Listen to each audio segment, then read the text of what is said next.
Pagpapala sa inyo mga kapatid sa pangalan ng ating Panginoong Hesukristo. Sa pagpapatuloy ng ating Sunday School sa Christian Holiness, nasa paksa pa rin tayo ng means of grace o mga kasangkapan ng biyaya at muli nating balik-aralan ang prinsipyo nito na God supplies graces but He ordinarily uses ordained means to activate the Spirit and the Word. At sa cycle na pinag-aralan na natin, nagsisimula tayo sa layunin na maging banal at inaalam natin ang mga kasalanan, mga biyaya na dapat nating linangin sa banal na pamumuhay at tayo ay pumapailalim sa mga pamantayan na umaangkop sa mismong pinakapamantayan natin na ang kabanalan ng Diyos. Ngunit para makumpleto yan, kailangan na tayo ay nagsusumikap sa mga kasangkapan na ibinigay at ipinagkaloob ng Diyos para natin gamitin. The execution of means completes the cycle, otherwise it will remain incomplete. At sa kasangkapan ng pinag-aaralan natin ngayon, tayo ay nasa corporate means at sa corporate means,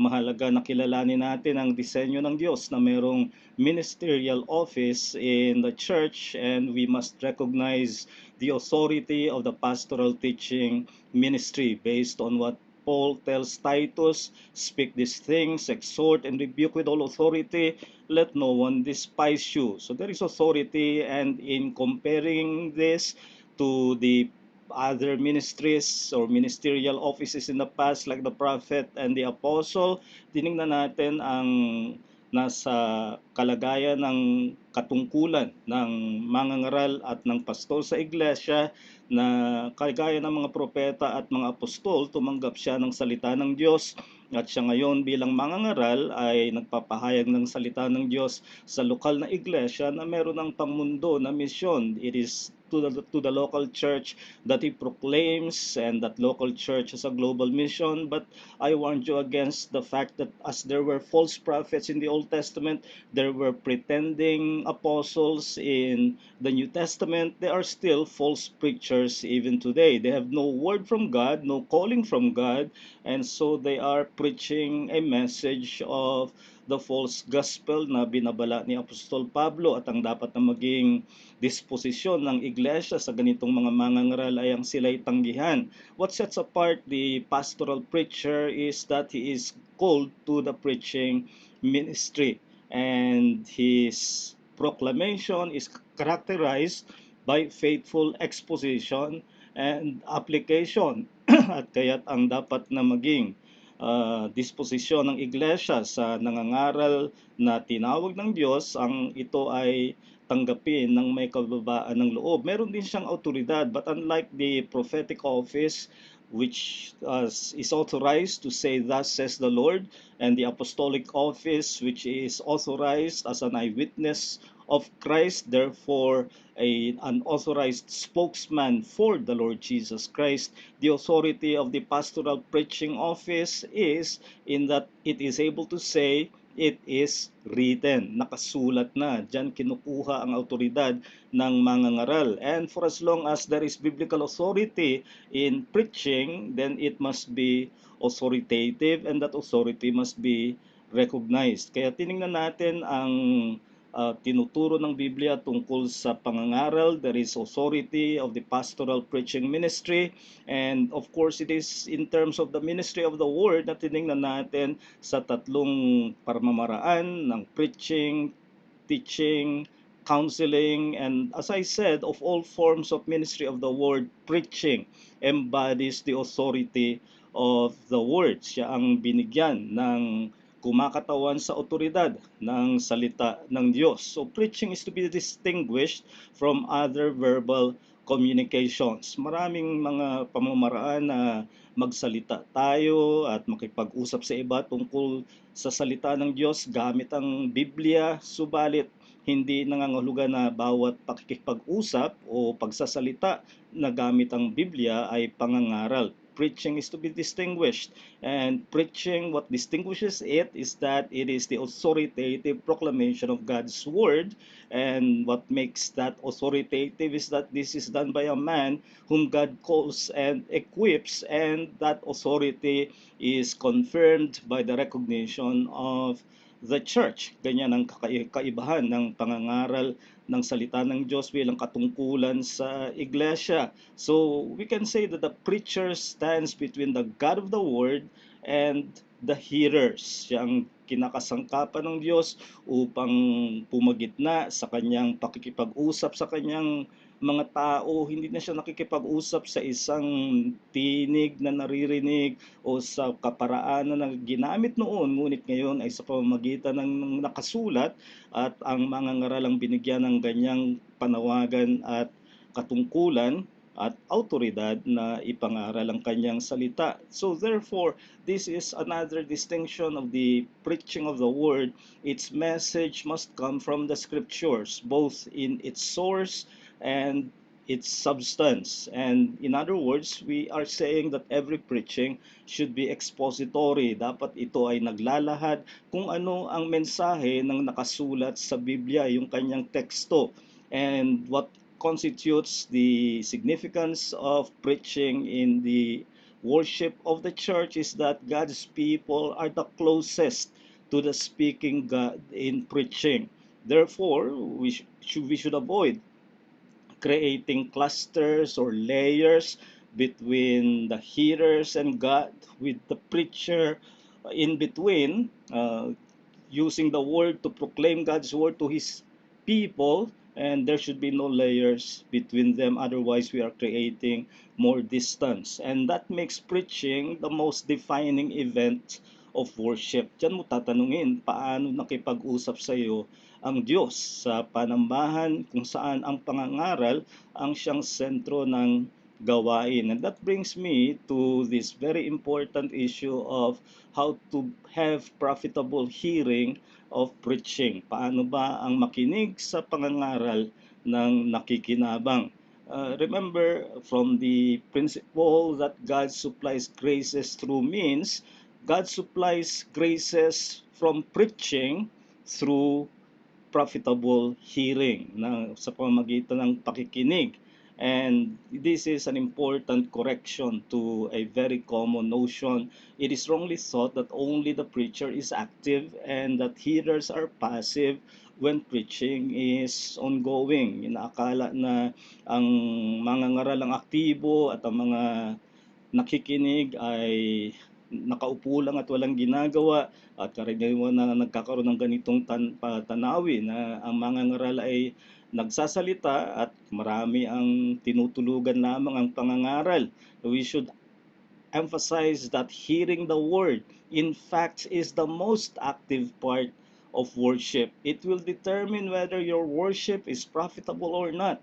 Not so much the singing or the fellowship, those are important parts of the corporate assembly, pero ang pinaka makikinabang ay ang pakikinig ng salita ng Diyos. It will determine the spiritual gain of the worshipers or the lack of it. One of the most fruitful preachers of the 20th century was Dr. Martin Lloyd-Jones, both when he was a minister in the Westminster Chapel in London and later on became an itinerant preacher. At ito ang kanyang sinabi na pananalig. I assert that when there is true preaching, people will come and listen to it. So sa halip na an event in worship that most are passive and only the preacher is active, on the contrary, you need to be very active in your hearing so that you may profit from the preaching. Kaya ang isang magandang bahagi ng Biblia na nagtuturo ng kapaki-pakinabang na pakikinig ay alam natin bilang the parable of the sower, and through the various soils involved where the seed of the word was able to be planted, ay makikita natin ng leksyon that kingdom fruitfulness is yielded by profitable hearing of the word of the kingdom message. Ang ibinabahaging mensahe ay tungkol sa makaharing pamamahala ng Diyos sa pamamagitan ni Jesucristo, pero kung ikaw ay makikinabang, dapat alam mo ang tamang pakikinig. Ang makikita natin dito, the various hearers may be hearing the same message, but they are of different sorts. Maaring pareho ang mensaheng naririnig nila, ngunit magkakaiba-iba ang kanilang mga tugon at magkakaiba-iba ang uri nila ng pakikinig. At sapagkat may apat dito, ngunit isa lang ang talagang namunga, we can say that the four kinds of hearers indicate that there are more ways to be unfruitful in hearing the word than to be fruitful. So gamitin natin itong parable of the sower para tingnan natin when it is unfruitful hearing. Sa tatlong klase na sinabi sa talinghagang ito, there is the first kind of hearer who is without understanding. Ang sabi ng Panginoon, when anyone hears the message about the kingdom and does not understand it, the evil one comes and snatches away what was sown in their heart. This is the seed sown along the path. So yung mga nakikinig at walang nauunawaan sa kanilang naririnig. So this hearer does not understand the meaning of the word. So he has no answer to the question, what does it mean? At kung ganyan ang uri ng pakikinig ay hindi siya makikinabang bakit nagkakaganito na hindi nauunawaan ng pangangaral. Well, sometimes it is the preacher's fault, but I want us to look at it from the hearer's side. What is the responsibility of the hearer? Bakit hindi siya nakakaunawa? Well, often the cause is disengaged thinking. Hindi nakakasama ang kanyang pag-iisip. Maaring ang dahilan ay inactive ang kanyang isip. Maaring natutulog siya o kung anong kanya ginagawa, maaring aktibo pero aktibo sa ibang mga iniisip sa halip na nakatutok sa ipinapangaral na salita ng Diyos. So it can either be an inactive mind or wandering thoughts. And one thing that this makes clear is that understanding is primary of the prophet or for the prophet of hearing the word. Mahalaga at pangunahin na dapat makaunawa, naiintindihan ang mensahe para siya makinabang. At ito'y isang pagwawasto sa mga uri ng pangangaral ngayon na kalimitan ay para sa emosyon. Much of preaching today panders to emotional impact. Yung masabi na inspiring, encouraging, o pag naririnig mo na bless ako, and many times they mean emotionally, they were touched, and yet they have not understood either the text or the message of the preaching. That will prove to be unfruitful. Another type is what I can describe as the hearer that responds with temporary thrill. Pansamantala na siya ay excited, ngunit ang sabi ng Panginoon, as for what was sown on rocky ground, this is the one who hears the word and immediately receives it with joy. Yet he has no root in himself, but endures for a while. And when tribulation or persecution arises on account of the word, immediately he falls away. So this sort of hearer is after the positive components ng mensahe. Gusto niya yung mga pagpapala, kung merong inspirasyon, o nakapagpapagaang ng damdamin, yun ang kanyang gustong kunin, ngunit hindi ganoon ang isang susunod sa salita ng Diyos, makakasumpong siya ng mga sumasalungat sa salita. At dito ang malimit na dahilan na ganito ang tugon ng ganitong tagapakinig is selective hearing. Namimili siya kung anong pakikinggan. Ang kanyang gusto ay tugunan ang kanyang self-interest, yung interest niya na pangsarili, at kalimitan hindi niya naririnig ang kabuuan ng mensahe o di naman kaya siguro pasulpot-sulpot lang siya kung makinig at namimiss niya yung mga ibang bahagi maari ng serye at hindi niya napapakinggan, ilan lang ang kanyang napapakinggan at hindi siya nakakabuo ng talagang mensahe ng salita ng Diyos. So what we learn here is that preaching ministry must have balance in all kingdom elements. Sure, there are blessings of the kingdom, immeasurable blessings, but in this present world, those who are followers of the kingdom will have their tribulations. At kung hindi mo balansehin yan, ay it is going to lead to disappointments. Yan ang uri ng preaching na popular ngayon. Popular preaching caters to desire for prosperity and claims of miracles, at hindi ito nakakapakinabang ng pakikinig. At ang ikatlong uri ay what I call restrained application. Sa sinabi ng Panginoon, the seed falling among the thorns refers to someone who hears the word, but the worries of this life and the deceitfulness of wealth choke the word, making it unfruitful. So ang ganitong takapakinig is unable to bring the word to self-application. Hindi niya maangkop ang salita ng Diyos sa kanyang sarili, anong kahulugan nito sa kanyang buhay na maaring humahamon na may isuko siya ng mga uri ng pamumuhay bilang makasalanan. And the cause of this is, as Jesus himself explained, worldly values. Ang tinukoy ng Panginoon, the cares of this world or the worries of this life in our translation. Not that there is anything wrong with having your cares in this world, but what it does mean is, kung yun ang nauna, hindi ka makikinabang sa pakikinig. At tinukoy din ni Jesus ang deceitfulness of wealth. Again, that not that there is anything wrong with wealth as such, but when you yield to its deceitful lure, eh, magiging prioridad mo yan. At kapag nakinig ka ng salita ng Diyos, ay maaring hahamon sa mga bagay na hindi makapagpapayaman. So the kingdom word demands surrender to Christ as Lord of all.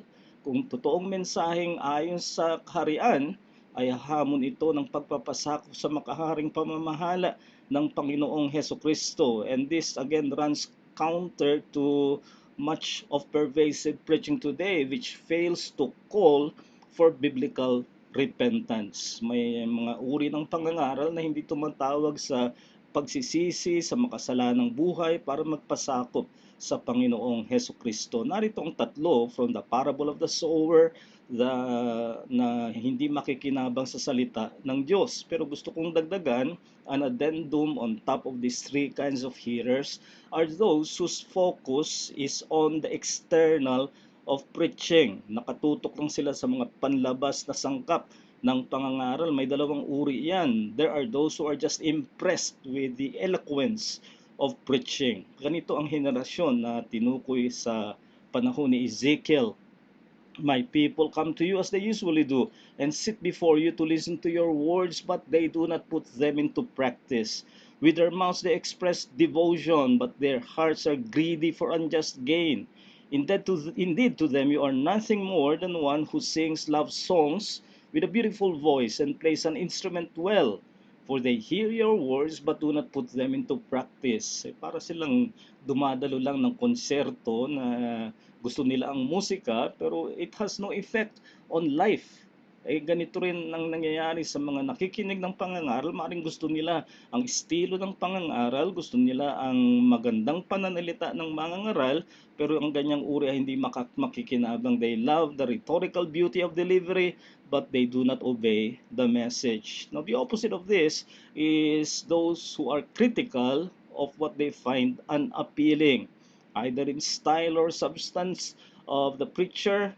At ganito ang babala ni Pablo, 2 Timothy 4:3 and 4, for the time is coming when people will not endure sound teaching, but having itching ears, they will accumulate for themselves teachers to suit their own passions, and will turn away from listening to the truth and wander off into myths. So may mga uri ng tagapakinig na when the preaching is personally unappealing, again, mostly because of the substance na maaring humahamon sa kanilang kasalanan, gusto nila ay yung personal na interest, these hearers become critical of the preaching, and that will not be fruitful in its hearing. Now, going back to the parable of the sower, the kind of fruitful hearing is described as the one on whom seed was sown on the good soil. This is the man who hears the word and understands it, who indeed bears fruit and brings forth some 100-fold, some 60, and some 30. So this fruitful hearer, as described by the Lord Jesus, understands, and then he personally obeys. That's why he bears fruit. Profitable hearing, again, very clearly begins with understanding the word. Kahit yan ang una mong dapat na layunin sa pakikinig. unawain mo ang teksto na ang isang tapat na mangangaral ay ipapaliwanag. No, he will not tell you everything he has learned from his own private study, but enough for you to understand and appreciate the text. And then the message. What is the message that is derived from the text? Profitable hearing is attained, and this is both a warning and an encouragement, not without discipline and habit of hearing. Hindi ka magiging mabungang tagapakinig sa isahang pakikinig, kundi kinakailangan na meron kang disiplina at ng gawi ng pakikinig ng salita ng Diyos. So let me suggest 5 practical habits that must accompany profitable hearing. If you want your hearing to be fruitful, you must have private reading. Meron kang sarili mong panlasa, kumbaga, sa salita ng Diyos, at ikaw sa iyong pangsariling sikap ay kumakain para sa iyong spiritual na kabusugan. Kung wala kang kasanayan sa private reading, do not expect that you will be fond of the word when it is publicly proclaimed. And then, prepared attendance. Ang ibig sabihin ay you are predisposing your body and mind for corporate hearing. Naghahanda ka. Pag ikaw ay dadalo sa panambahan na ang sentrong gawain ay pangangaral, dapat mong ihanda ang iyong sarili. Walang switch na pagdating mo sa panambahan ay doon ka palang maghahanda ng iyong isip para makinig. And then, there must be proper listening, meaning you make your listening wholesome by attentiveness, and of course, nandyan na rin ang mga practical considerations ng sound system and others to make listening a wholesome activity. And the fourth is present challenge, meaning self-application of the message to your personal issues. Maaaring may kasalanan na saway, may katungkulan na ipinanghamon o ano pa man, meron dapat iangkop mo sa iyong sarili. And then ang ikalima ay praying fruitfulness, nananalangin pagkamabunga. So you immediately think of the appropriate fruit o in graces and deeds after preaching. Hindi naman pagkatapos ng pangangaral o pagkatapos ng panambahan, para kang nagsara na at bumalik ka lang sa kung ano ka bago nagkaroon ng panambahan. Now, just 2 practical important thoughts. Una, ill preparedness of the body affects the whole person. Remember, you are body and soul in your person, and you cannot just have one component active without the other uh, as at the same time active. Kaya kung hindi mo bigyan ng sariling mong katawan ng sapat na kapahingahan bago ang panambahan, pagkatapos dadalo ka, isipin mong makikinabang ka habang lupaypay ang katawan mo, hindi mangyayari iyon. At ang kabila nito, indisposition of the mind undermines the concentration. Kung hindi mo na ihanda ang isip mo, ay mahirap magbigay ng pagtutok o konsentrasyon sa pakikinig. So, isipin natin that the profitable hearing of preaching is an encounter between God and the hearer.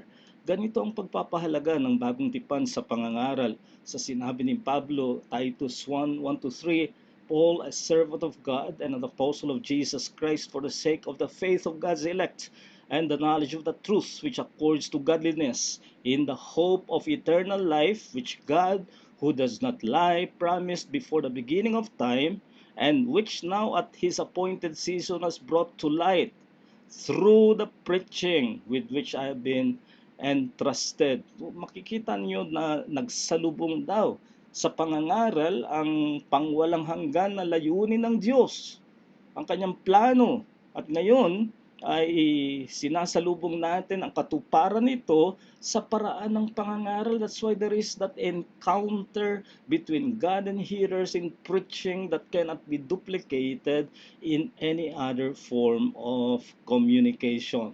Kaya kung iaangkop natin ito sa ating sarili, again, maghanda tayo sa pag-uumpugan ng mga isip. Nandyan ang tamang pag-iisip na tingnan natin that to profit from hearing the preached word is a blessing for holiness, and that will lead you to think, I will listen to the preached word as my encounter with God Himself. At kung ganyan ang pag-iisip mo, ang magiging resolution mo ay, I will by God's grace be prepared, body and soul, to engage my mind in hearing the preached word. Pero kung pairalin mo ay ang nananatiling kasalanan, maring ganito ka mag-isip, I see preaching according to the tradition of my church as the central event of worship. Parang tinatanggap mo lang pero wala kang conviction that this is where you need to encounter God, at ang magiging ugali nito ay I will seek to listen as expected of me, but I cannot help my thoughts from wandering while waiting for the sermon to be over.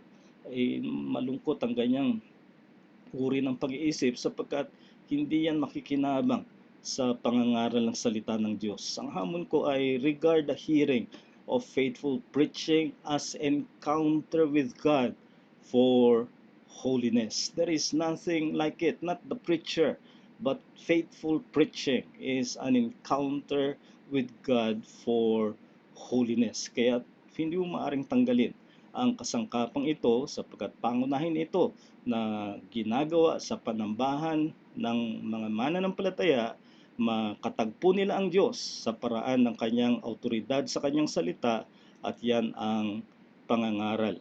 Kaya sana tanggapin natin ang isiniayos ng Diyos ayon sa kanyang kagandahang loob para sa kabanalan ng kanyang iglesia at ng bawat mananampalataya sa ating tapat na pakikinig at nakatutok na pag-iisip sa tuwing ipangangaral ang salita ng Diyos. Maraming salamat sa inyong pakikinig. Sana kayo ay nakinabang at pagpalain kayo mula sa pag-ibig ng Diyos Ama sa biyaya ng kanyang anak na si Jesucristo at sa pakikipisan ng banal na Espiritu.